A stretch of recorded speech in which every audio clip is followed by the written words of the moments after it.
Oke, ntar gue share.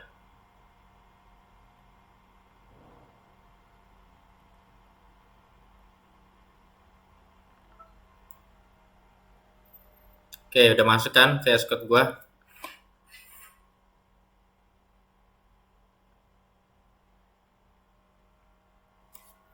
Nah, oke.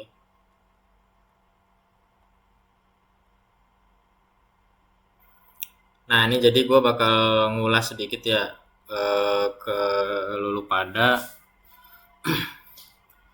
Kemarin tuh di Laravel tuh kita udah bahas tentang eh, Laravel modul ya. Biasain juga nanti mungkin kalau misalnya lupa bisa cari di Google atau bisa lihat di YouTube-nya record kemarin soal Laravel modul gimana. eh di sini gue bakal coba ngasih ke lulu pada tentang konsep jadi back end developer ya. Jadi gue selalu berusaha buat tekanin ke kalian kalau mau jadi back end developer atau full stack mungkin itu kalian harus punya prinsip atau punya mental sebagai seorang back end. Nah, di sebelum-sebelumnya gue juga udah bahas soal multiple autentikasi ya, pakai Saktum. Dia multiple session buat autentikasi di Saktum udah gue bahas juga. Terus tentang konsep model view controller ya. Jadi kalau kalian biasa lihat MVC gitu di Laravel, penerapannya yang kayak gini itu udah gue coba jelasin kemarin kenapa ini artinya apa, maksudnya gimana. Itu udah gue jelasin juga. Terus kemarin kita sempat bikin database kecil-kecilan ya. Tabelnya itu ada mahasiswa.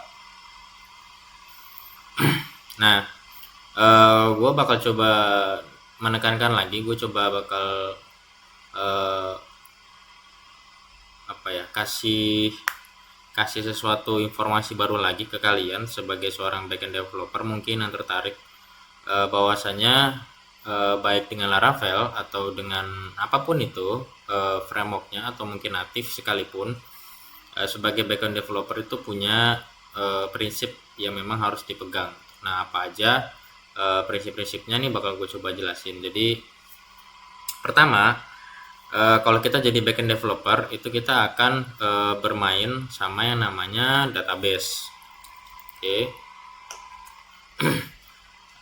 Ya, database adalah tempat di mana kita akan melakukan penyimpanan data, mengorganisir sebuah data untuk kebutuhan baik itu yang komersial atau yang pribadi ya. Nah, sebagai backend itu nggak akan lepas dari hal yang namanya database. Nah, di Laravel nanti kalau kalian kerja itu biasanya mungkin juga database itu udah eksis. Jadi di satu perusahaan gitu misalkan database-nya udah banyak ini. Nah, kita diminta untuk bikin sebuah aplikasi menggunakan database yang sudah ada di beberapa perusahaan yang memang udah eksis IT-nya gitu. Itu biasanya seperti itu, apalagi kalau aplikasinya udah banyak ya, itu biasanya seperti itu. Jadi kita kerja diminta buat bikin backend-nya tapi database-nya udah ada gitu, jadi kita nggak lagi melakukan migrasi, kita bikin migrasi untuk di Laravel gitu ya, kayak gini udah nggak lagi pakai, tapi kita udah bisa langsung pakai database yang udah ada gitu.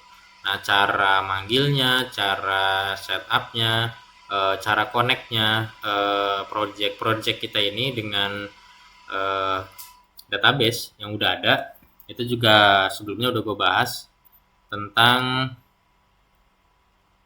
Nah, ini tentang bagaimana kita melakukan koneksi ketika misalkan kita multiple database, gimana, bukan MySQL doang tapi ada Postgre misalkan atau SQL Server gitu, kita connect ke dua database yang udah ada gitu. Itu gimana kita ngebagi koneksi antar modelnya, terus gimana cara kita connect dengan tabelnya. Jadi kalau punya model ini tabelnya kemana, itu kita kemarin-kemarin udah sempat kita bahas ya.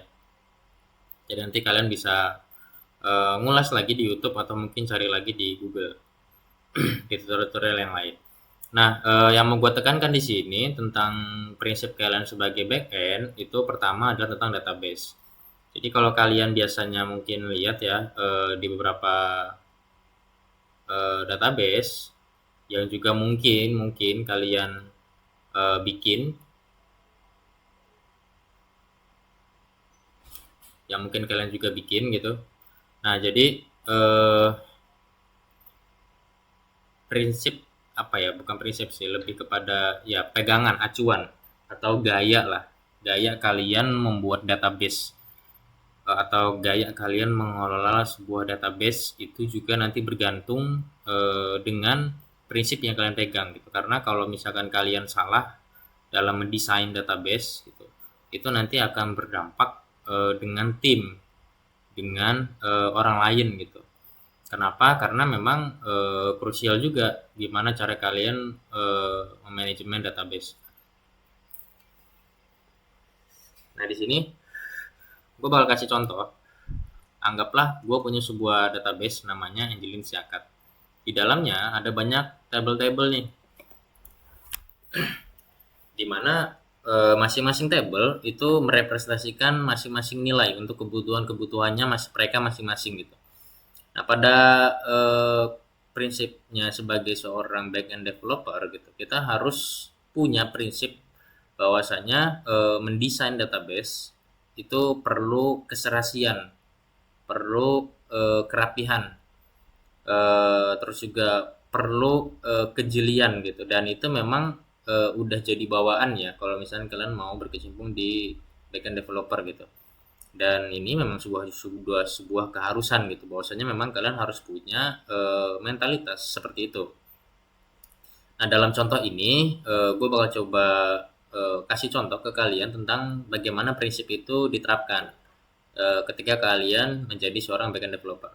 Nah, ini mau kalian full stack atau backend developer doang gitu, itu juga sama. Apalagi kalau full stack ya, kalian maka harus punya dua prinsip, prinsip pandangan sebagai backend, prinsip pandangan sebagai front end.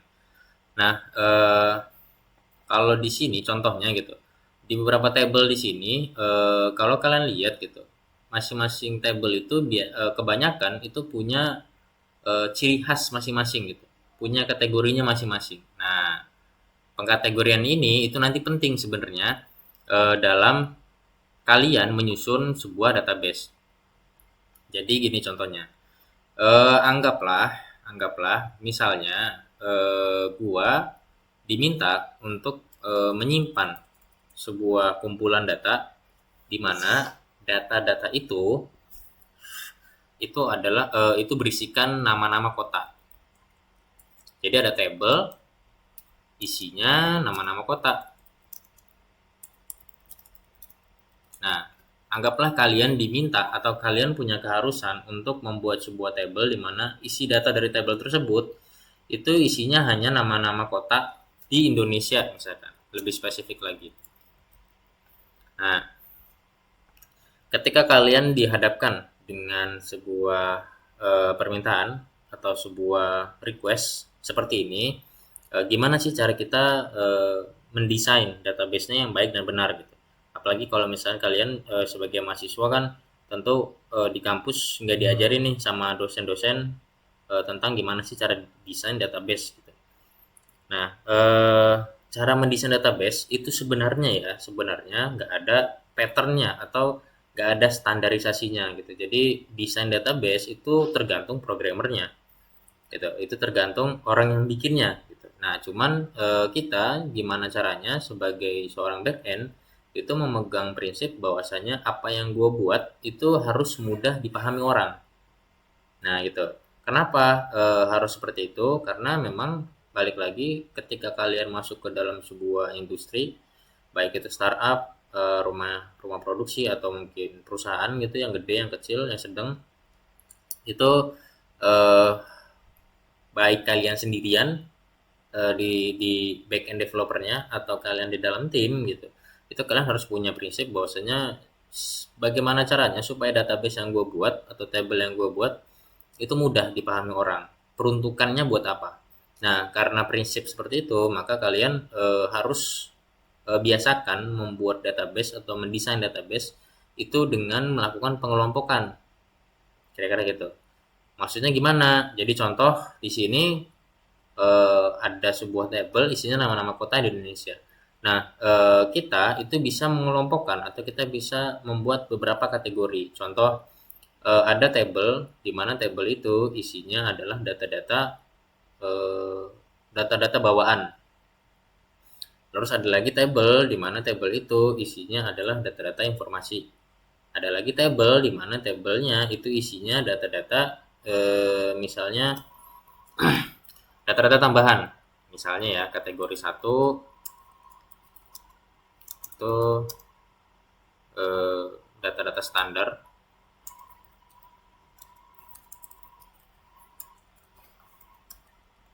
Terus kategori 2 misalnya data informasi. Kategori 3 itu misalnya eh, data tambahan.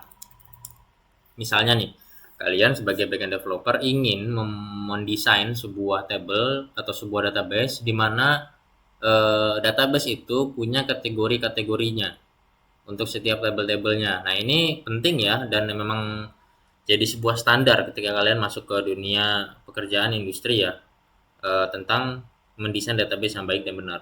Nah, pengkategorian ini tujuannya buat apa? Tujuannya adalah sebagai ciri khas. Jadi ini adalah jadi sebuah ciri khas kalian gitu. Ketika kalian mendevelop atau mendesain database, kalian punya ciri khas. Ciri khasnya apa? Bahwasanya kalian akan selalu melakukan pengkategorian untuk setiap table-table yang nantinya dipakai di database atau dibuat di database. Nah, pengkategorian ini itu nggak punya standar ya. Jadi memang nggak ada standarnya. Secara internasional gitu ya, itu nggak ada standarnya. Semua orang bebas punya kategorinya masing-masing. Semua orang bebas menerapkan pengelompokannya masing-masing. Terserah kalian. Cuman pastikan kalian itu harus selalu konsisten. Nah, itu yang penting adalah konsistensinya. Jadi kalau kalian mendesain database itu pakai kategori kayak gini ya, itu kalian harus konsisten di mana di database berikutnya dan seterusnya itu kalian juga tetap pakai kategori yang sama gitu. Jadi ada 3 kategori, gue pengennya ya udah seterusnya gitu. Setiap kali lu desain database atau lu bikin table, ya semuanya pasti ada kategori-kategorinya dan kategorinya selalu sama. Nah, ini yang bakal jadi ciri khas sebenarnya buat kalian. Dan itu nanti justru akan malah memudahkan siapa? Memudahkan teman tim kalian atau mungkin leader kalian atau mungkin konsultan mungkin atau mungkin klien gitu untuk testing gitu mungkin. Nah, itu akan lebih memudahkan mereka gitu. Kenapa? Karena di awal kalian udah punya pattern, kalian udah punya gaya mendesain gitu, dan itu serasi terus. Jadi ketika di awal anggaplah ada perlu unit test, misalnya bukan unit test tapi eh, testing misalkan untuk koneksi database atau apa, untuk security dan segala macamnya gitu. Eh, Mereka itu ketika kita kasih bahwasanya ini loh gaya gua ngedesain database, ini pattern yang gua buat, ini pattern yang gua terapkan pada database ini gitu. Nah, mereka nanti akan dengan mudah, oh, oke, kalau ketemu table ini berarti dia masuknya kategori ini. Atau misalkan gua mau kategori ini, oh berarti gue pakainya ya kategori yang kata kunci itunya adalah ini gitu. Nah, anggap terus juga misalkan ketika ada kebutuhan di mana gue nggak tahu nama tabelnya apa, tapi gue tahu kategorinya itu pasti ini. Nah, mereka nggak perlu susah-susah nanti nyari tabelnya, mereka cukup searching berdasarkan kategorinya. Nah, itu pentingnya ya, jadi desain database itu penting gitu. Jadi jangan jangan sembarangan kalau misalnya kalian pengen jadi backend developer. Di beberapa case juga gue biasa ngeliat ya ketika orang punya sebuah table di mana isinya adalah data user, dia cuma bikin tabelnya user kayak gini doang. Terus misalkan ada table di mana tabelnya itu adalah untuk nama-nama kota, dia cuma kasih nama kota. Kalau provinsi gimana? Tabelnya provinsi gitu. Misalkan ada table keuangan gitu ya, ada pemasukan, tulis aja langsung pemasukan.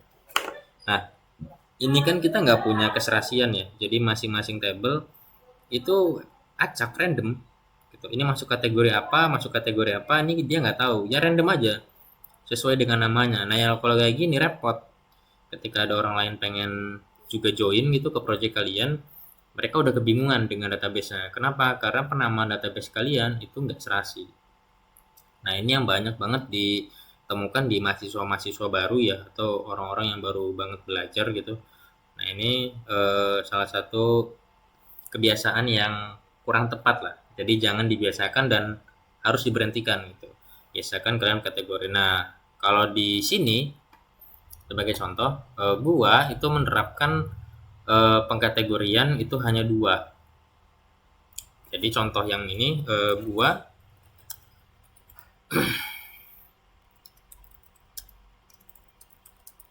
nah kategori 1 itu adalah master. Oke. Kategori 2 itu adalah transaksi. Nah, untuk case gue sendiri itu gue biasanya pakainya itu dengan dua kategori, satu kategori master, dua kategori transaksi.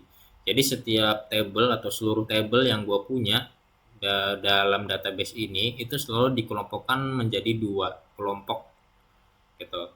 Yang ini masuk kelompok mana, yang ini masuk kelompok mana. Itu gue di sini biasanya melakukan pengelompokan dengan dua kelompok. Pertama ada master, kedua ada transaksi. Nah, kalian juga sebenarnya bebas mau ngelompokin berapa banyak atau mungkin hanya dua saja gitu kayak gua, ya silahkan. Baik itu kelompoknya apa, kalian menandakannya gitu itu terserah kalian gitu. Karena nggak ada desain patternnya. Tapi yang penting dari semua itu adalah tentang konsistennya. Jadi jangan sampai berubah-berubah.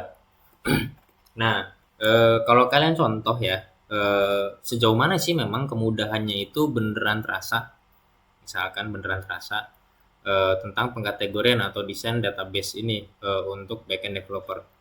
Nah, jadi kalau kalian lihat ya, di sini gue menerapkan dua, di mana satu adalah master, yang kedua adalah transaksi. Nah, contoh di sini dia bilang ada city, oke, maka artinya ini adalah kota. Oke, orang awam atau programmer harusnya udah tahu. Oke, ada namanya city, berarti kota. Nah, gua sadar bahwasanya seluruh data yang nantinya akan diisikan dengan nama-nama kota itu pasti selalu ditaruhnya di table city. Nah, oke, di sini pasti. Nah, sekarang gue juga analisa, gue coba cek. Jadi penting ya, analisa itu bukan cuma sebatas omong kosong atau gimana cara analisa gitu. Ya analisa itu tentang gimana caranya lu tahu kebutuhannya buat apa dan cara mendapatkan atau cara memenuhi kebutuhannya itu seperti apa. Kira-kira gitu. Analisa poinnya adalah seperti itu.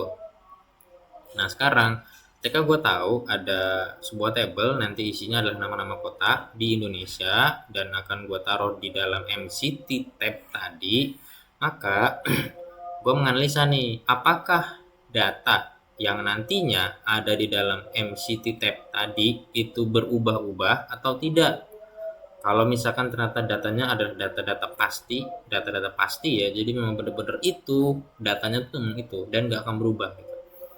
Oh ya udah, ketika datanya memang selalu itu dan yang penting adalah apa? Data ini selalu tetap sama, data ini dipakai eh, untuk kebutuhan lainnya sebagai acuan. Contoh misalkan ada data kota di mana nanti data kota ini akan dipakai pada inputan select misalkan. Ketika user ngisi datanya, data dirinya ada disuruh untuk memilih kota tempat tinggalnya di mana. Nah, dia itu pasti akan ngambil data kota yang ada di sini. Nah, itu kan berarti kan memang data ini dibutuhkan dan sebagai standar dan sebagai acuan untuk data yang lainnya kan. Ditambah data ini juga akan selalu sama nilainya gitu. Gak mungkin kota Samarinda itu adalah kota Jakarta, kan gak mungkin. Kota Jakarta ya kotanya Jakarta. Namanya juga Jakarta. Gitu. Jadi gak mungkin nama yang lain gitu. Nah, maka dari analisa tersebut gue bisa kelompokkan bahwasanya kota ini dikelompokkan dalam kategori 1. Artinya adalah tabel kota atau tabel city adalah data master. Tuh. Nah, begitu juga seterusnya. Semua tabel yang gue tahu itu adalah data pasti, data tetap. Contoh misalkan di sini ada gender. Gender kan udah pasti laki-laki perempuan. Udah, gak mungkin lebih dari laki-laki sama perempuan. Jadi datanya memang udah pasti itu, gak mungkin berubah, gak mungkin beda.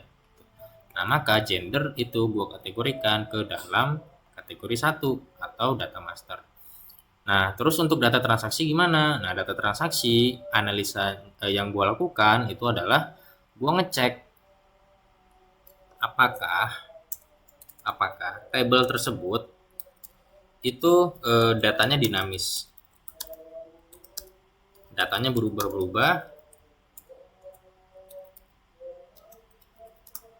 Datanya tidak sama satu dengan yang lain. Atau datanya random. Nah, gue ngecek nih, gue coba tanya, ini datanya dinamis nggak? Atau berubah-berubah nggak? Atau dia nggak sama kan sama kayak yang lain? Jadi ID 1 sama ID 2 dan ID seterusnya itu nggak sama kan? Terus misalkan berarti datanya random kan? Sesuai apa? Sesuai kliennya atau usernya nginput gitu. Kalau usernya nginputnya 97 ya 97, kalau usernya nginputnya 100 ya 100. Nah, biasanya data ini juga atau kelompok transaksi itu biasanya adalah data-data yang didapatkan dari user. Jadi gitu. Terakhirnya adalah apa? Gue ngecek, ini datanya dari mana asalnya? Oh, dari user. Oke, datanya dari user. Nah, karena data dari user, maka gue bisa tahu nih, ini akan masuk ke dalam kategori 2. Sebagai apa? Sebagai data transaksi. Artinya datanya itu adalah data random yang nggak akan sama dan bisa berubah-ubah kapan aja sesuka hatinya. Nah, ini maka masuk ke dalam kategori 2 sebagai kategori transaksi. Sehingga pengelompokan itu gue terus lakukan ketika gue mau bikin tabel, baik itu via Laravel atau gue langsung bikin tabel di sini, itu nanti gue cek ini masuknya data apa ya. Nah, gitu. Dan itu kalian harus biasakan ini ya, apa sih namanya, konsisten. Jadi jangan sampai kalian nggak konsisten. Karena kalau kalian nggak konsisten, nanti data-data di database-nya itu susah dibaca sama back-end developer atau programmer yang lain gitu. Itu bakalan susah dan itu nanti malah bakalan menyulitkan sebenarnya. Contoh misalkan dari konsultan, misalkan konsultan IT yang lain, atau mungkin dari security-nya, terus misalkan dari data engineer-nya, misalkan itu nanti mereka kesulitan untuk melakukan penarikan data dari database yang kita punya, khususnya biasanya terhadap tim yang lain ya. Karena apa? Karena tim yang lain kan ada anak baru, misalkan baru masuk gitu. Nah, dia nanti akan susah ngebaca database-nya. Karena apa? Karena ya itu tadi, dia nggak tahu nih datanya data apa kelompoknya. Jadi datanya ya random aja kayak gini. Nah, ini biasakan dalam mendesain database itu kalian megang prinsip yang konsisten, di mana setiap table itu selalu punya kategorinya masing-masing. Nah, pada contoh yang di sini yang gue buat itu kan ada dua ya, ada data transaksi sama data master. Nah, cara menuliskannya atau cara mengelompokkannya itu juga sebenarnya nggak punya standar secara internasional. Itu balik lagi sesuai dengan gayanya si programmernya atau gaya si data engineer-nya. Nah, kalau di gua itu di mana contoh ada table blood ya. Jadi table blood itu adalah untuk darah. Jadi informasi tentang golongan darah ceritanya gitu. Nah, golongan darah itu kan selalu pasti ya. Jadi ada golongan darah A, B, O, AB kayak gitu kan. Nah, itu kan udah pasti. Gak mungkin di luar dari itu. Seandainya pun mungkin, itu kan kecil kemungkinannya. Nah, maka cara gua mengkategorikan tabel darah ini sebagai table master itu dengan penamaannya. Jadi pengkategorian tabelnya gua pakai penamaannya. Bahkan memang dulu ya waktu pas gue masih belajar ngoding di awal-awal gitu, itu memang cara gue ngedesain database pun gak punya patternnya, gak punya gayanya, dan gak konsisten gitu gue ngedesain database gitu. Ya selalu berubah-berubah sesuai dengan moodnya gue aja gitu. Nah ternyata sering berjalannya waktu, gue sadar bahwasanya memang ternyata gak, atau cara yang biasa gue terapkan itu ternyata merugikan, baik buat orang lain khususnya buat gue sendiri. Kenapa? Karena kita kan manusia, pasti di setahun kemudian atau 6 bulan kemudian kita lupa data ini buat apa. Nah ini penting juga nanti buat kita supaya lebih mudah ingat. Karena apa? Karena kita konsisten bikinnya, punya pengkategorian untuk desain database. Nah kalau yang gue ini master, data master ya, itu gue selalu dikasih prefix, jadi dikasih singkatan dimana awalnya selalu ada M-nya, M underscore. Nah kalau misalkan gue bikin database-nya dengan M underscore, itu artinya adalah table itu buat master, atau table itu masuknya dalam kategori master gitu. Nah ini gue buatnya terserah gue ya, karena gue maunya kategori satu ya adalah master. Kalau kalian mau bikin kategori satu atau kategori berapapun itu dikelompokkan dengan nama bukan master gitu, atau mungkin contoh eh, kategori satunya adalah standar gitu, ya terserah, bebas, nggak ada standarnya atau nggak ada patternnya. Nah, kalau yang gua kategori satu adalah master, maka gue kasih prefix atau kasih alias ya. Jadi di awalnya semua table yang masuk ke dalam kategori satu yang gue buat sendiri ini adalah master, itu selalu diawali dengan M underscore. Maka kalau ada table namanya M underscore, kalau kalian lihat di sini, maka ini adalah data master. Nah kayak contoh darah, kota, negara, fakultas, gender. Nah ini adalah data-data master. Kenapa? Karena di depannya ada huruf M-nya, M underscore gitu. Nah terus gue juga biasanya setelah M underscore atau master table itu baru gue kasih namanya. Contoh nama database-nya atau nama table-nya gue peruntukkan untuk nama-nama kota di Indonesia, maka gue kasih city. Nah gitu, jadi nama table-nya itu baru merepresentasikan dari data yang ada di dalamnya. Contoh di sini adalah kota Indonesia, maka gue kasih nama table-nya city. Nah di belakangnya itu gue biasanya kasih tabs. Nah tabs ini sebenarnya ya data tambahan aja buat gue sendiri gitu, gaya gue gitu ya, dimana tabsnya ini adalah kepanjangannya adalah table. Jadi kalau misalnya kita artiin ke bahasa Indonesia, itu adalah master city table, atau table master kota atau master city. Nah ini jadi detailnya adalah seperti ini, maksudnya disingkatnya gue jadi seperti ini. Nah ini kira-kira kayak gitu. Nah ini juga bisa kalian pakai sebagai acuan. Jadi jangan lagi kalian kalau ngedesain database itu random aja. Mau namanya ya datanya buat data kota, ya udah gue tulis aja nama tabelnya kota. Buat provinsi, ya udah gue tulis aja nama tabelnya provinsi. Nah jadi jangan kayak gitu, karena itu jelek ya. Di dunia industri nanti tentu itu akan merepotkan sekali malah. Nah terus yang selanjutnya tentang desain database itu adalah tentang kalian pakai bahasa ya, kalian pilih bahasa. Jadi contoh misalkan kalian biasanya bahasa Indonesia, maka pastikan semua tabelnya yang dikasih nama ini itu pakai bahasa Indonesia gitu. Jadi contoh ada blood, ada city, country, fakultas, gender, jurusan misalkan, merit, period, province, nah gitu, register enroll, register type, nah religion. Nah kalau misalkan gue di sini pakai bahasanya adalah Inggris, maka gue udah milih nih, oke gue mau pakai bahasa Inggris, maka nama-nama tabelnya itu serasi, harus serasi. Jadi ya sebisa mungkin memang dia bahasa Inggris pakainya gitu, kira-kira gitu. Tapi kalau kalian biasanya pengennya pakai Indonesia di awal, maka kalian ya pakai Indonesia terus gitu. Jadi jangan jangan berubah-berubah. Karena itu juga nanti akan menyulitkan tim yang lain, atau data engineer lah misalkan, atau untuk konsultan segala macamnya, itu nanti malah akan menyulitkan buat mereka. Kenapa? Karena bahasa yang kalian pakai atau yang kita pakai itu beda-beda, ada yang pakai bahasa Indonesia, ada yang pakai bahasa Inggris gitu. Nah, itu kan nanti jadi menyulitkan. Jadi, ngedesain database, tentukan kalian mau pakai bahasa apa gitu. Nah, bukan cuma hanya sebatas nama tabelnya doang, tapi sampai nama-nama kolomnya gitu.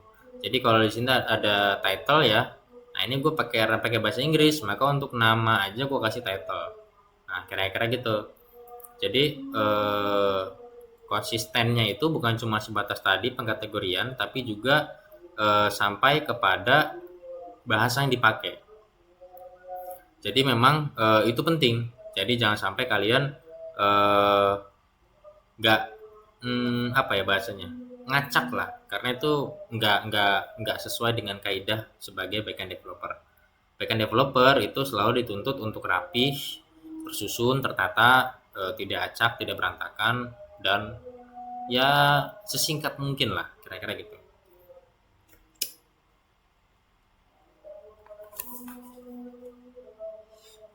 Nah, terus lanjut lagi pada pada bahasa dan pada pengkategorian gitu. Itu memang mau nggak mau itu ya harus harus benar-benar kalian tekankan. Jadi kalau kalian nggak biasa, mulai sekarang harus dibiasakan. Kalau kalian memang pengen jadi seorang programmer yang profesional, gitu. Tapi kalau programmer kalian cuma hanya sebatas main-main ya terserah. Gitu. Tapi kalau kalian memang punya keinginan untuk join gitu di perusahaan, ya mau nggak mau dari sekarang udah dibiasakan soal kekonsistenan, kerapihan, kesesuaian, terus ya semacam-macam itulah. Kayak contoh di sini juga nama-nama kolomnya itu gue semua usahakan untuk tetap bahasa Inggris, kira-kira gitu. Jadi orang akan paham gitu. Oh ya ini maksudnya ini, oh maksudnya ini, oh maksudnya ini, kira-kira gitu. Jadi memang jangan sampai acak ya. Nah terus mendesain database itu juga kalian harus biasakan dengan yang namanya ini ya, bahasanya pelit table. Jadi jangan biasakan kalian itu pelit table. Jadi contoh kalian punya sebuah data mahasiswa tab lah. Misalnya ada data mahasiswa tab. Nah, di dalam mahasiswa tab ini itu ada banyak data-data nih. Ada banyak kolom-kolom yang nanti akan dijadikan untuk menampung data.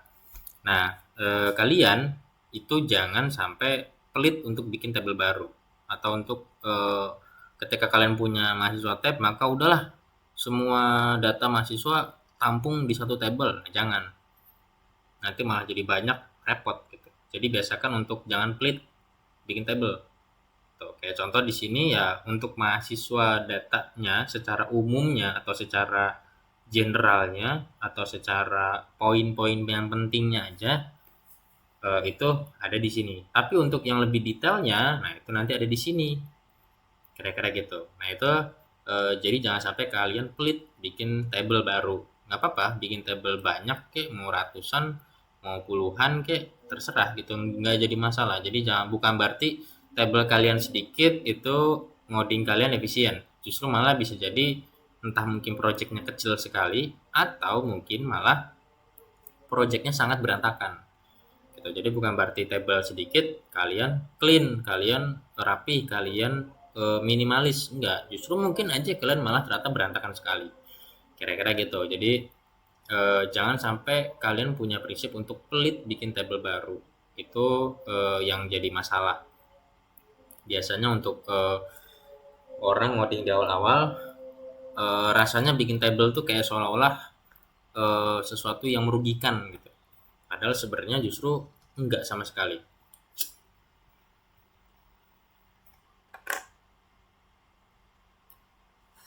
Nah, terus biasakan juga untuk bikin table sebisa mungkin kalian itu apa namanya?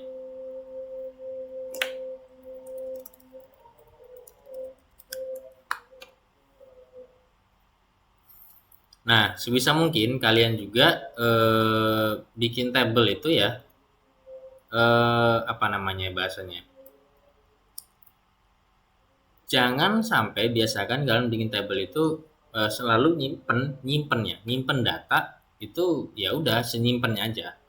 Gitu. Jadi contoh misalkan gue punya data gender misalkan ya. Gender kan pasti kan ya laki-laki atau perempuan. Maka tulis aja di sini pakai teks laki-laki atau teks langsung aja perempuan gitu. Nah, ini jangan dibiasakan kayak gitu. Jadi biasakan kalian juga untuk melakukan pemecahan data. Jadi kalau kalian punya sebuah data, contoh di sini untuk detail mahasiswa, di mana ada banyak kolom yang ada di sini gitu. Nah, ini kalian bisa cek mana sih data-data yang selalu sama nilainya. Oh, gender nih. Gender pasti sama nih antara laki-laki atau perempuan. Gak mungkin dari dua itu. Merit juga pasti antara iya atau tidak, atau udah atau belum. Paling datanya cuma itu doang. Gak mungkin di luar dari itu. Religion juga paling ya 6 doang, paling antara 6 agama kalau di Indonesia ya gitu. Paling cuma 6 agama. Ya nggak bakal di luar dari itu. Mungkin kalau sebenarnya di luar juga paling agamanya tidak diketahui. Mungkin ya itu doang. Nah, jadi data-data yang seperti itu kayak contoh juga darah. Ya di sini kan darah paling cuman AB gitu doang. Jadi nggak bakal dari itu gitu. Maka ketika kalian tahu di sebuah detail atau sebuah table transaksi nih, karena dia pakai T ya, tadi yang master pakai M awalnya, master T ini artinya transaksi.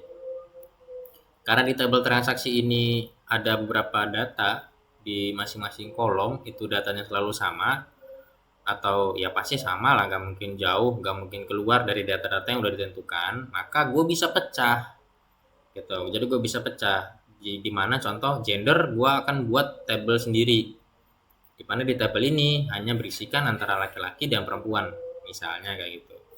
Terus ada religion, ya udah gue pecah. Terus ada darah misalkan blood, ya udah gue pecah. Terus ada provinsi, ada negara misalkan, ya udah gue pecah gitu. Karena ya nilainya pasti sama, nggak akan beda-beda. Nah, ini biasakan kalian juga melakukan pemecahan kayak gitu. Jadi jangan sampai kalian bikin table banyak kolom kayak gini, kalian tampung semuanya. Country Indonesia, tulis aja teks Indonesia gitu. Atau Malaysia atau Singapura, udah tulis aja teks. Nah, ini nanti malah merepotkan. Kenapa? Karena nanti ketika aplikasi kalian udah gede, baru kalian kerasa bahwasanya yang kalian buat itu justru menyulitkan. Nah, kira-kira gitu. Jadi jangan sampai kalian merepotkan diri kalian jangka panjang. Jadi biasakan kalian untuk memecah tadi. Ini mendesain database. Ya patternnya atau gayanya itu kebanyakan ya itu selalu seperti itu. Kalian pecah. Meskipun pada akhirnya ya pilihan kalian sendiri. Mau kalian tetap dengan konsep tidak dipecah terserah, atau mau dipecah juga terserah. Tapi memang saran gua itu biasakan untuk pecah dan jangan pelit bikin table.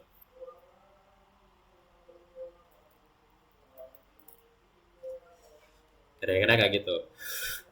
Semakin semakin apa ya? Semakin bagus table yang kita buat itu bisa jadi malah tablenya ada banyak. Ada banyak banget di tablenya. Mungkin bisa ratusan atau mungkin bisa puluhan. Itu jadi bukan cuma 10, 6, 12 aplikasinya lumayan gede, nggak kayak gitu. Konsepnya nggak kayak gitu.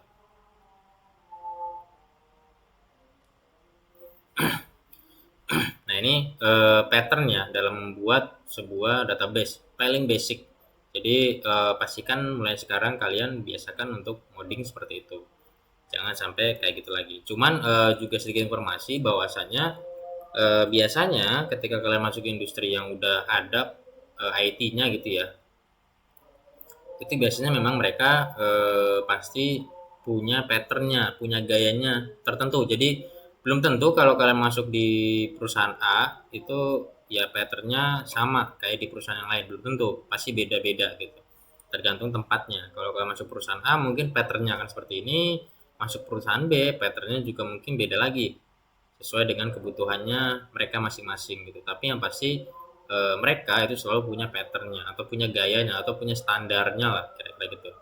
Gimana sih nyusunnya? Dan kebanyakan biasanya ketika kalian masuk kerja di dunia pemrograman gitu ya, yang udah eksis itu biasanya memang mau nggak mau kalian itu nggak lagi pakai namanya migrasi itu kalau di Laravel ya, karena biasanya database-nya udah dibuatkan gitu. Itu kalau misalkan memang kalian eh, perusahaannya cukup cukup banyak ya timnya gitu. Tapi kalau misalkan timnya mungkin kalian berdua bertiga, ya bisa jadi kalian sendiri yang buat gitu. Nah kalau kalian sendiri yang buat, ya tadi pakai prinsip tadi. Nah itu penting, yang pelajaran penting tentang database paling basic yang kalian harus terapkan gitu. Itu udah jadi standar di mana pattern atau gaya itu selalu ada. Jadi jangan jangan males ya, jangan males buat buat upgrade, jangan males buat switch dari kebiasaan lama atau dari zona nyaman keluar, jangan males. Oke, kira-kira gitu. Nah, terus sekarang pada case yang ini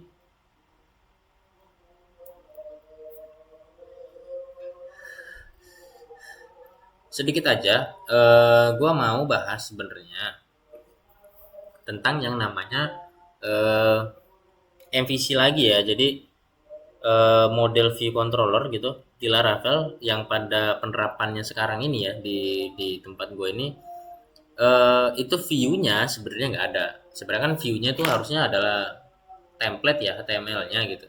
Cuman karena ini jadinya API, maka view-nya adalah JSON atau ya response JSON itu kan API ini kan response JSON gitu.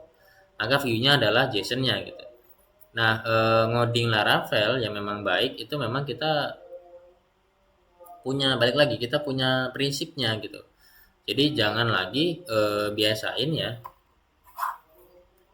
biasain misalkan kalian itu bikin atau bikin query ya, bikin eloquent gitu di Laravel gitu.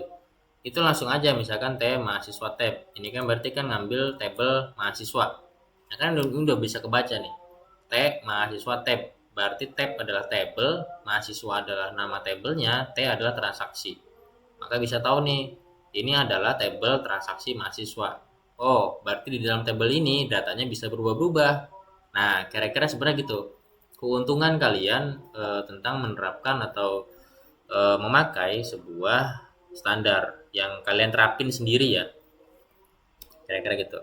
Nah, balik lagi tadi di Eloquent itu jangan biasain juga sebenarnya kalian misalkan cari data itu langsung gini aja. Kayak mahasiswa tab misalkan ini kan dia nyari ID ya.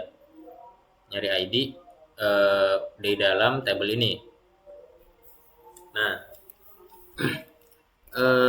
kenapa jangan biasakan kayak gini? Apakah salah? Enggak, di sini enggak salah. Bisa aja kok bener. Bahkan di apa namanya? Di dokumentasinya pun ya begini gitu.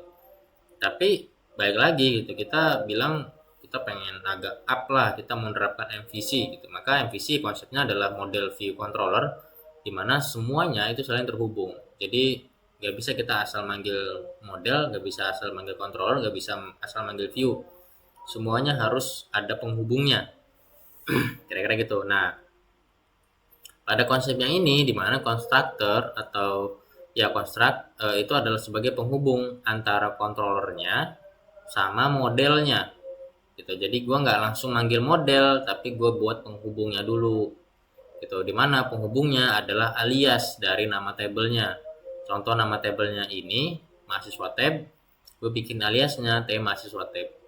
Nah kira-kira gitu. Ini adalah konsep yang biasa mungkin kalian lihat tentang MVC, MVC, MVC. Salah satunya adalah penerapannya seperti ini.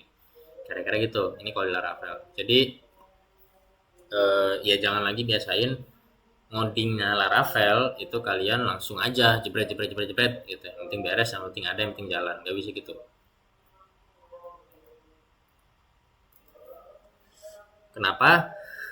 Karena tentu eh, aplikasi kalian ini nggak cuman eh, jadi dan dipakai seminggu doang gitu kan, sebisa mungkin kita aplikasinya bertahan lama banget gitu dan mungkin malah di maintain terus gitu.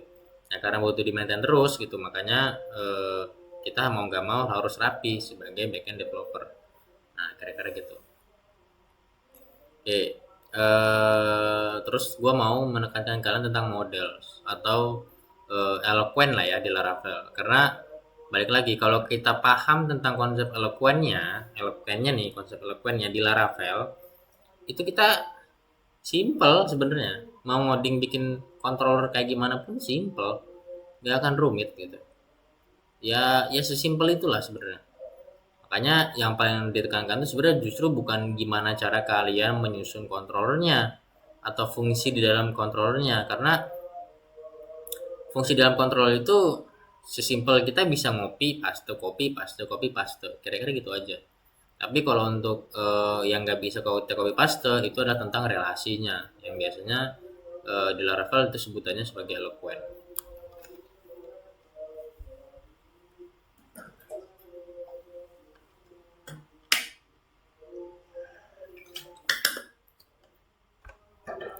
Sampai sini kebayang kan ya?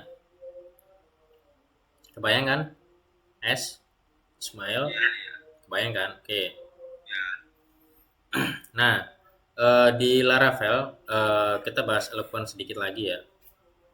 Sebenarnya masih ada banyak tentang eloquent, tapi ini ya biasain kita juga jangan cuma belajar di satu tempat atau belajar ke orang, karena bisa aja kan orang suka lupa ya. Jadi biasanya juga kita harus sering baca tentang ya dokumentasi gitu. Jadi kita baca dokumentasi. Malah sebenarnya lebih bagusnya konsepnya itu lagi nih. Kita belajarnya lewat dokumentasi. Kalau kita pusing di dokumentasi, kita nanya. Nah, kira-kira gitu. Itu adalah konsep belajar yang efisien sebenarnya. Kalau misalnya kita mau ngoding ya, kalau kita mau belajar coding, itu adalah konsep belajar paling efisien. Jadi kita coba dulu, baca dulu sendiri lewat dokumentasi, kita baca, kita coba pahami, kita coba tes, kita coba uji coba gitu sendiri. Error nggak tahu baru kita tanya. Nah, kira-kira gitu. Itu yang konsep belajar paling gampang inget sebenarnya. Paling gampang paham. Oke. Nah, di Laravel, eloquent itu bisa jadi banyak ya sebenarnya. Tapi gue juga mau ngenalin ke kalian tentang salah satu konsep eloquent di mana ada istilahnya tentang scope. Nah, ada istilah tentang scope. Oke, sebenarnya scope ada agak panjang, cuman gue sedikit trailer aja ke kalian. Jadi di Laravel dalam model ya, ini di dalam model loh. Kita bisa membuat sebuah scope atau apa, atau bahasanya mungkin fungsi atau kelas bayangan lah, bisa dibilang gitu. Kita bisa bikin kelas bayangan seolah-olah dia sebagai kelas, kira-kira gitu ya. Jadi fungsi ini seolah-olah seperti halnya kelas, padahal sebenarnya dia bukan kelas, kira-kira gitu. Kenapa? Karena cara manggilnya mirip kayak kita manggil kelas, kira-kira gitu. Nah, sama gini ini gue khawatir kalian juga belum tahu. Jadi apa sih kelas? Kalau kita baca di sini ya, ada sebuah kelas namanya mahasiswa tab, di extend dengan authenticable. Oke, ini khawatir kalian udah belum paham ya. Jadi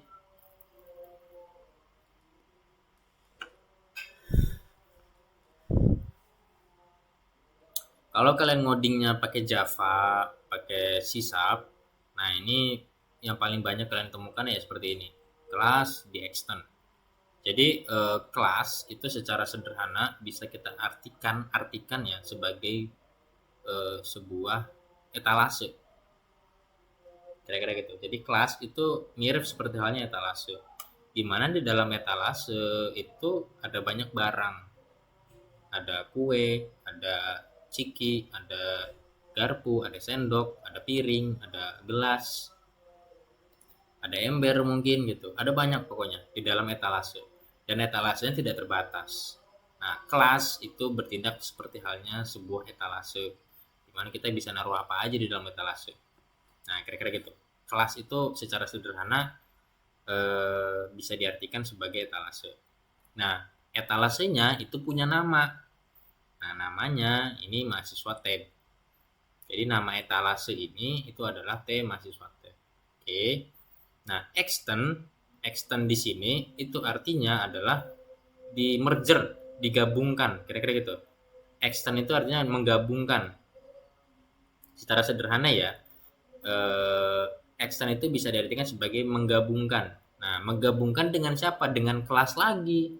Kelasnya itu apa namanya? Nah, nama kelasnya adalah authenticable. Kira-kira gitu. Jadi, gue bikin etalase, nama etalasenya mahasiswa tab. Etalase ini mau gue gabungin sama etalase yang lain. Nah, makanya di extend.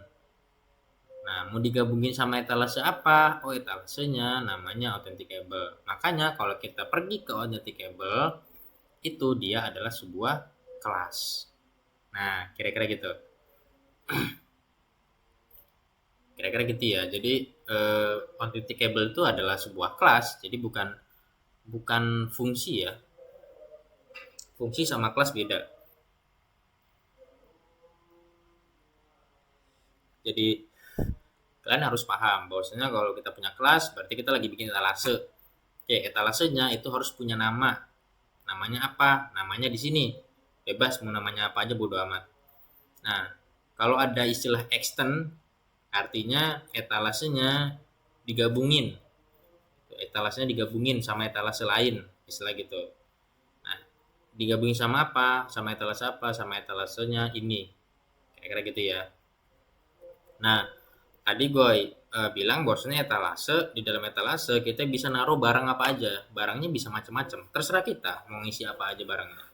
Nah, barangnya itu adalah sebuah fungsi. Jadi di dalam kelas itu biasanya punya fungsi-fungsi, punya variabel-variabel. Nah, ini itu adalah barang-barangnya. Jadi di dalam etalase dikasih barang-barang ini. Nah, kira-kira gitu. Nah, kalau di Laravel ada istilahnya use. Jadi ada SP token, ada X factory, ada notifiable. Ini itu bisa diartikan sebagai propertinya atau furniturnya atau hiasan-hiasannya lah bisa dibilang itu. Jadi contoh misalkan gue mau punya etalase, di etalasenya mau gue kasih alas kardus misalkan gitu. Alas kardus itu dikasih nama SAP token misalnya. Nah, alas kardus ini baru bisa diisi atau ditaruh di atasnya dengan barang tertentu aja. Kenapa? Karena kardus hanya kuat dengan barang-barang yang dari plastik. Kalau barang-barang yang berair, kardus nggak kuat, malah hancur, nggak support istilahnya gitu kalau di dunia ngoding nggak support. Nah, makanya use pada Laravel ini biasanya peruntukannya artinya adalah secara sederhana itu sebagai propertinya atau pernak-perniknya lah di dalam etalase tersebut. Kira-kira gitu. Nah, kita sekarang masuk di fungsi. Yang tadi gue bilang fungsi adalah barang-barangnya di dalam etalase. Barangnya bisa apa? Ya bisa apa aja, terserah lu. Lu masukin barang apa kayak bodo amat. Nah, kira-kira gitu. Oke, kita lanjutin lagi. Di Laravel ada istilahnya tentang scope. Jadi scope itu seperti halnya kayak kita punya etalase kecil di dalam etalase besar. Nah, kenapa kok bisa diistilahkan sebagai etalase kecil? Karena cara manggilnya itu sama kayak kita manggil kelas dan barangnya gitu. Kira-kira gitu ya. Jadi kalau misalnya kita di Laravel, cara manggil barang, nih, misalkan gue punya barang pisau, misalnya di etalasenya, bentar. Nah, pisau adalah barang. Anggaplah etalasenya itu adalah meja makan namanya ya. Nah, gua mau ngambil pisau di meja makan, misalkan gitu.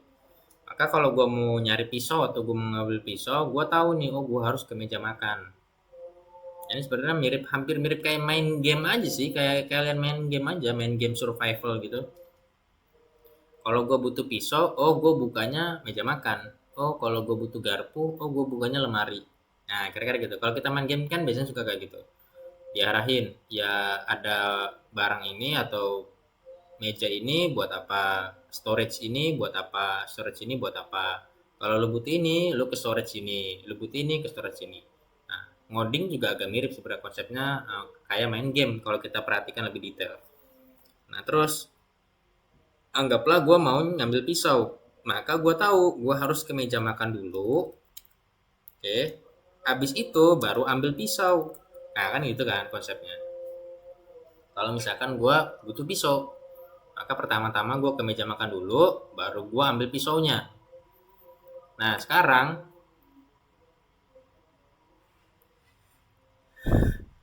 scope ini itu mirip sama kayak halnya tadi, kita mau ngambil pisau, kita ke meja makan dulu, baru ambil pisaunya.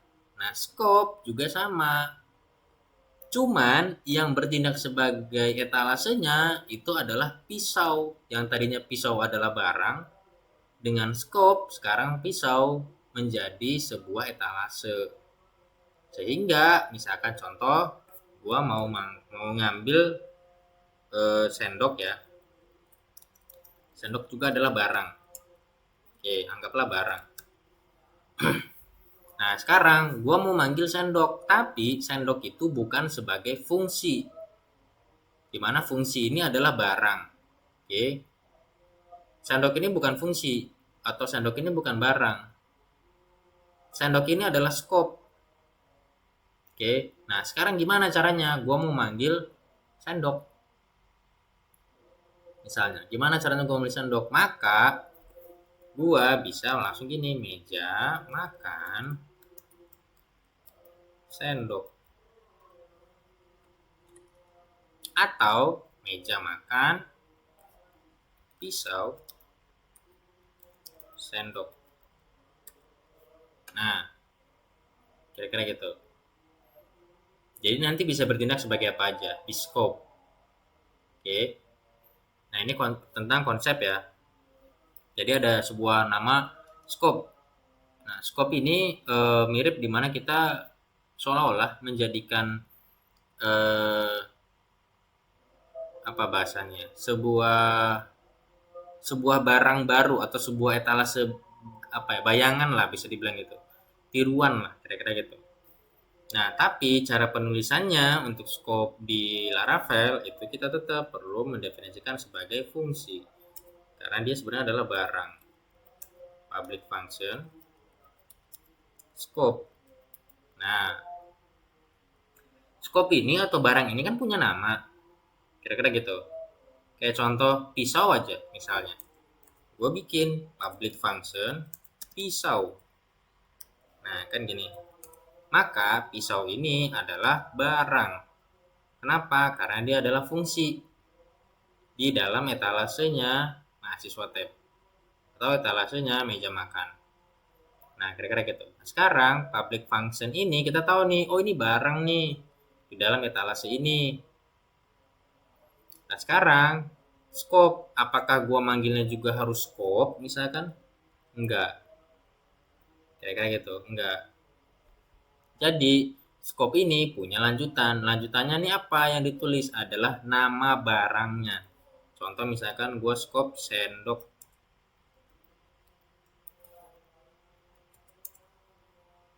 Nah, maka sendok ini adalah barang. Oke, cuman dia masuknya ke dalam kategori scope. Bukan barang biasa, tapi scope. Ini bukan barang biasa nih si sendok. Beda sama pisau. Pisau barang biasa. Kalau sendok barang khusus. Nah, kenapa bisa disebut khusus? Karena apa yang beda antara sendok dan pisau, padahal dia sama-sama barang atau sama-sama fungsi. Karena dengan scope kita bisa mendapatkan callback atau balikan. Kira-kira gitu.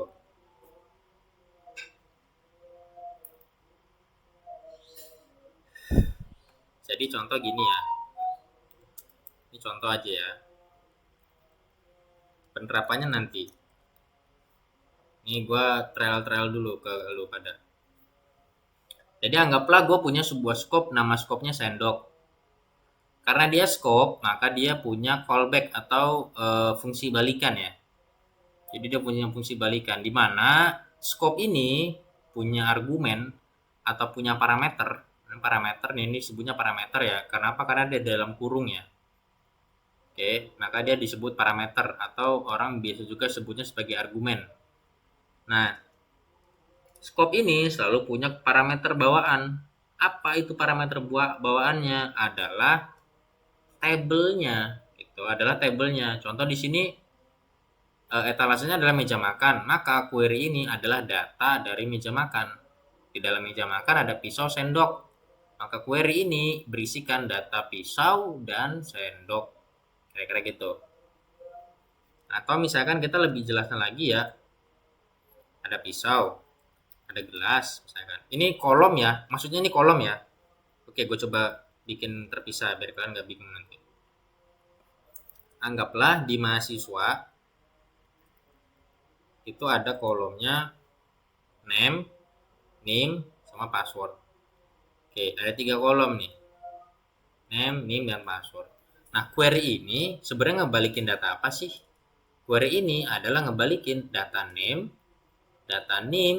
sama data password. Kira-kira gitu. Jadi query ini adalah parameter default.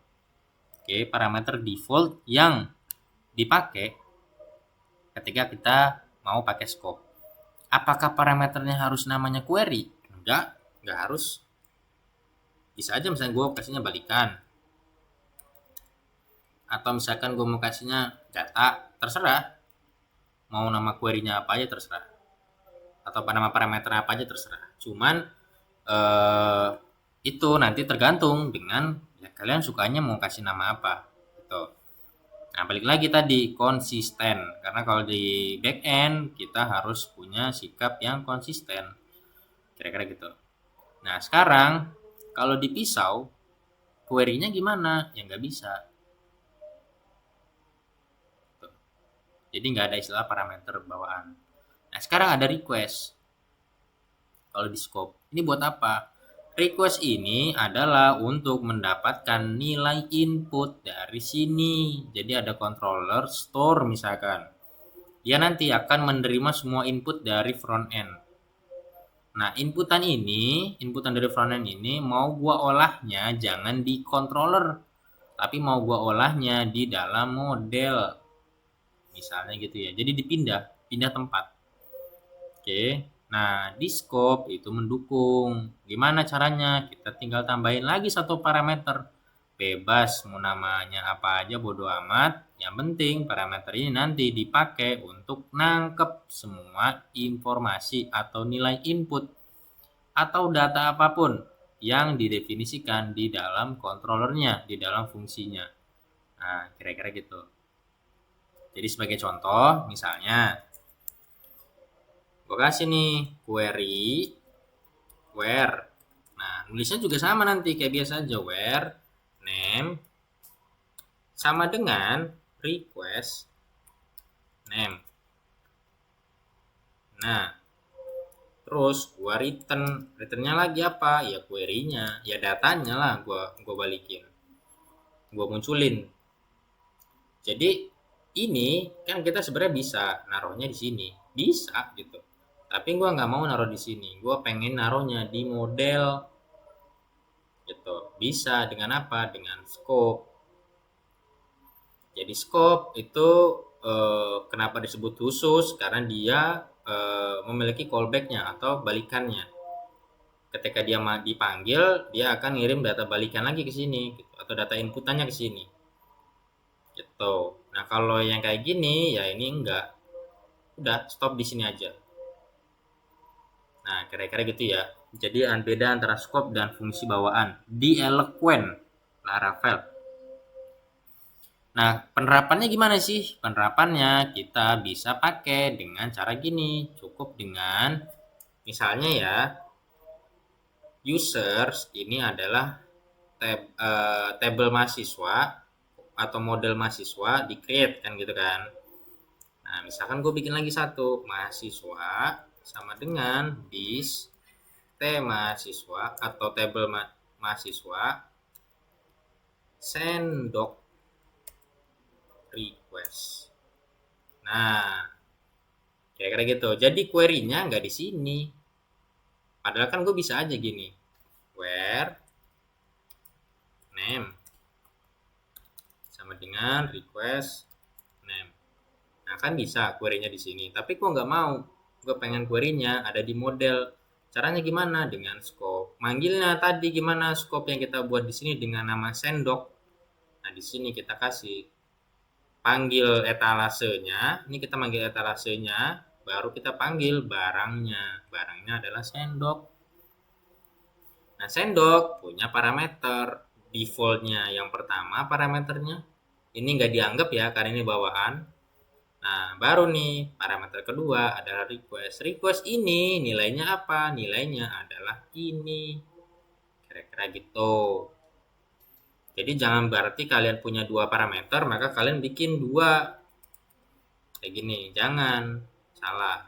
Bikinnya satu. Karena si parameter pertama atau query ini itu bawaan. Jadi nggak dianggap. Nah, yang dianggapnya adalah yang kedua. Mulai dari yang kedua dan seterusnya.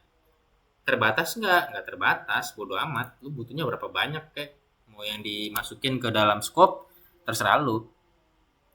Nah, kira-kira gitu. Jadi ini salah satu konsep eloquent di Laravel yang pada dasarnya ini berfungsi sekali gitu, berfungsi sekali. Apalagi kalau kalian berusaha yang menerapkan yang namanya gue pengen nerapin MVC. Nah, ya kayak gini konsepnya gitu. Jadi kalian nggak kasar manggilnya, ada proses-prosesnya gitu. Ada setup-setupnya.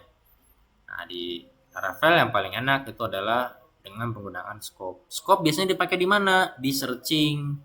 Jadi kalau kalian punya filter, menu filter, atau kebutuhan data searching, kebutuhan data sorting gitu di API, atau kebutuhan data untuk table gitu misalkan di API, itu biasanya scope paling cocok dipakai. Jadi konsep scope itu dipakai. Jadi query-nya karena searching, filter, sorting itu kan banyak ya dan bertingkat biasanya gitu. Kalau kondisinya gini, munculnya ini. Kalau kondisinya ini, munculnya ini. Kalau filternya ini, by ini, maka harus begini. Kalau by itu, maka harus begitu. Kan itu kan ada banyak panjang. Kalau kalian taruh di sini, nanti susah bacanya. Nah, kau udah taruh di model aja. Nah, kira-kira gitu ya. Jadi salah satu eloquent yang paling berfungsi banget tentang konsep scope. Nah, nanti di nextnya gue bakal coba jelasin juga. Pada akhir nanti kita bakal pakai konsep scope pada saat ngoding Laravelnya. Gitu. Jadi kira-kira gitu ya. Hari ini kita bahas tentang prinsip tentang gimana sih cara mendesain database, harus seperti apa sih? Ya sesuai dengan tadi, kita harus rapih, serasi, tertata, nggak acak-acakan, dan yang tadi ya solusinya gimana? Ya kita punya pengkategorian. Jadi setiap database, setiap nama-nama model atau setiap nama-nama table yang kita buat di database itu selalu punya pengkategorian. Ini kategorinya apa, table ini kategorinya apa, table itu kategorinya apa. Tujuannya adalah untuk memudahkan teman tim. Tujuannya adalah untuk memudahkan misalkan orang luar ya, kayak contoh klien misalkan atau mungkin konsultan dalam ngecek ya kesesuaian table apa segala macam data-datanya. Terus misalkan kalian di perusahaan punya data engineer gitu, itu nanti kalian mudah bikinnya, mereka mudah pahamnya table kalian gimana sih strukturnya. Terus ngedesain table yang baik juga adalah kita harus punya satu bahasa yang sama.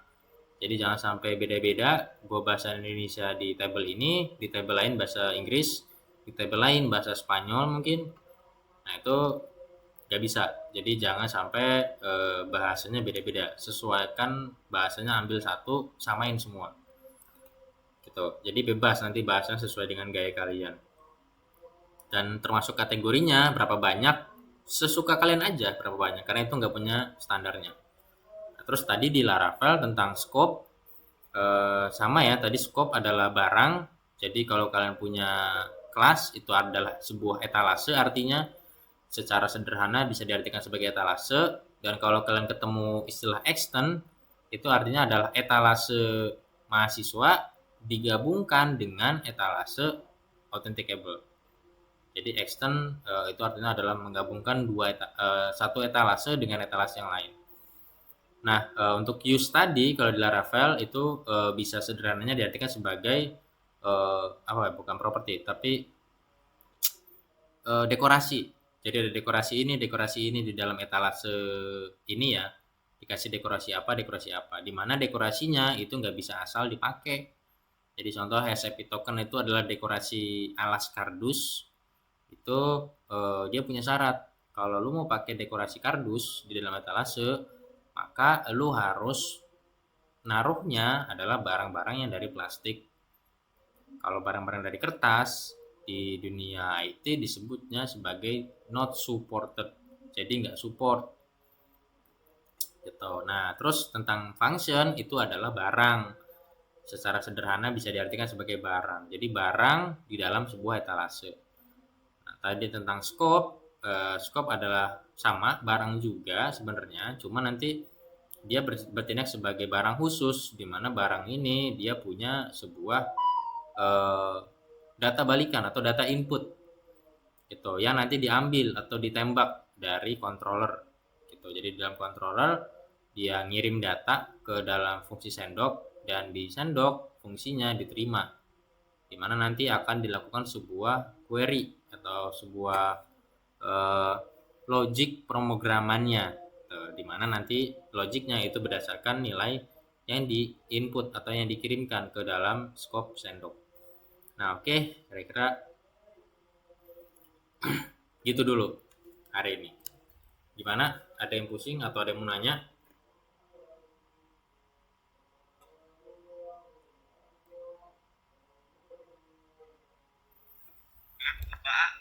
Ada yang mau nanya?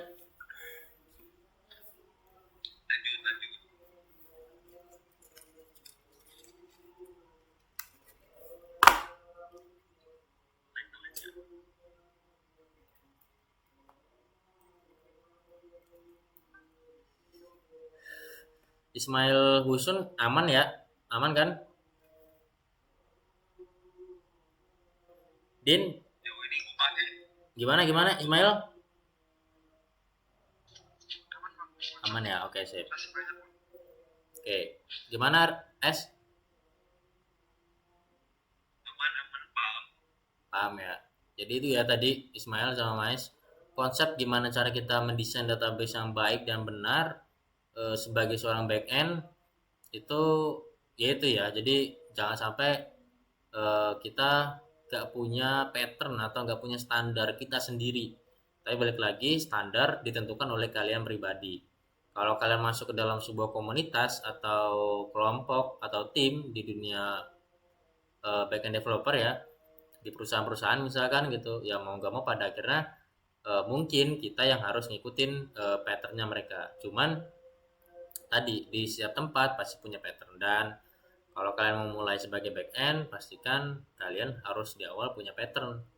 Jadi supaya nanti memudahkan kalian sendiri, karena sesuai dengan menurut pengalaman gue pribadi dan teman-teman yang lain, itu kalau udah ngoding aplikasi dibiarin 3 bulan aja misalkan gitu ya, nggak dicek-cek gitu karena nggak ada error misalkan atau nggak ada update, ya udah nanti ngeblank lagi, lupa lagi codingannya. Apalagi dia udah megang yang lain lagi, misalkan gue ngoding A udah beres jalan 3 bulan 4 bulan nggak ada update, nggak ada error misalkan. Cuman ya selama itu kan gue nggak mungkin nggak ngapa-ngapain dong di perusahaan, misalkan kerja tetap aja ada yang dikerjain, misalkan gue bikin project lagi yang lain atau gue ngupdate yang lain misalkan gitu. Nah ya itu project gue yang itu, ya pas gue mau buka lagi gue udah lupa codingannya gitu. Nah itu tadi desain atau gaya pattern kalian ngoding sebagai backend itu nanti akan memudahkan kalian untuk gampang inget lagi gitu, jadi gampang paham lagi kalau kalian udah lama nggak buka codingan, kira-kira gitu. Apa ya, manfaatnya sebenarnya ada dibuat diri kalian sendiri sebagai seorang programmernya. Oke, nah Dini gimana Din kemarin Din, aman Din yang kemarin malam? Aman Kak, dibantuin Mas kemarin. Tapi sama kan kayak gitu kan konsepnya kan? Iya iya sama. Ternyata nggak pakai pagar ya. Pantesan. Jadi pagar itu sebenarnya ini Din, kalau dalam HTML basic ya. Misalkan Dini kan ngodingnya pakai HTML, langsung HTML aja gitu, nggak pakai framework apa-apa ya. Jadi langsung natif. Ya. Pagar itu sebenarnya biasanya ya kalau kita pakai extension gitu, Di VS Code itu biasanya ya pagar itu tuh apa ya bahasanya? Mungkin lebih kepada kayak eh, supaya nggak kosong aja gitu. Jadi makanya istilah pagar supaya nanti ketika gua ngeklik ini nggak ada nggak ada apa-apa yang terjadi gitu. Jadi makanya biasanya orang kasih pagar aja.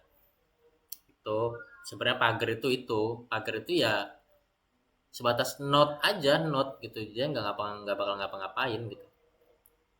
Nah, kalau nanti Dini, yang penting itu sih Din, lu harus paham tentang struktur folder yang lu buat sendiri. Jadi kalau lu punya sebuah halaman HTML ada di dalam folder-folder tertentu gitu, misalkan udah makin banyak halamannya atau udah makin kompleks aplikasinya, lu kelompokin ya di folder-folder anu ya folder ini, folder ini buat ini gitu.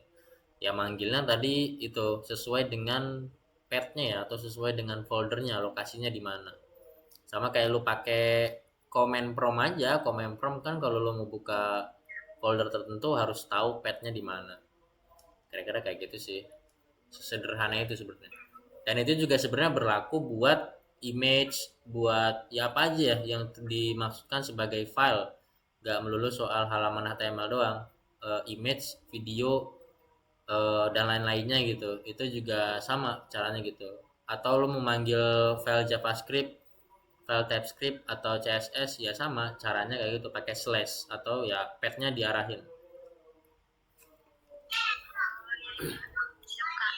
Itu kalau lu pakai native, tapi kalau misalkan lu nya pakai framework gitu kerangka kerja kayak misalkan Laravel atau mungkin Node.js yang lainnya gitu ya, yang kayak React misalnya gitu. Ya kita nggak pakai kayak gitu sebenarnya. Ada lagi setupnya. Kalau pakai PHP, Kalau pakai PHP sama, pakai PHP doang ya, kayak biasa kita bikin file PHP dulu ini itu. Sama, caranya sama kayak gitu. Caranya sama, seperti sama. Kita cuma tinggal ganti aja, misalkan yang tadinya .html ya udah pakai .php gitu aja. oh iya. Tapi manggilnya sama aja kan? Sama, caranya sama kayak gitu. Oh iya. Oke siap Kak, makasih. Ya wes kalau gitu hari ini kita cukupkan sekian aja dulu karena gua harus main game. Jadi kita ketemu lagi mungkin besok ya malam minggu karena gue juga libur jadi gua ada waktu. Kita di malam minggu kita bakal ngoding JavaScript lagi, JavaScript murni. Kita bakal lanjutin lagi tentang kelas Lodas dimana kayaknya Lodas secara sederhana udah gua jelasin tentang fungsi-fungsi bawaan dari JavaScript ya. Jadi nanti nextnya kita bakal masuk ke sesuatu yang pelan-pelan arahnya intermediate lah. Oke, kira-kira gitu aja dulu. Sampai ketemu lagi besok di kelas JavaScript kali ya. Oke, gua tutup. Sampai ketemu lagi besok. Bye bye.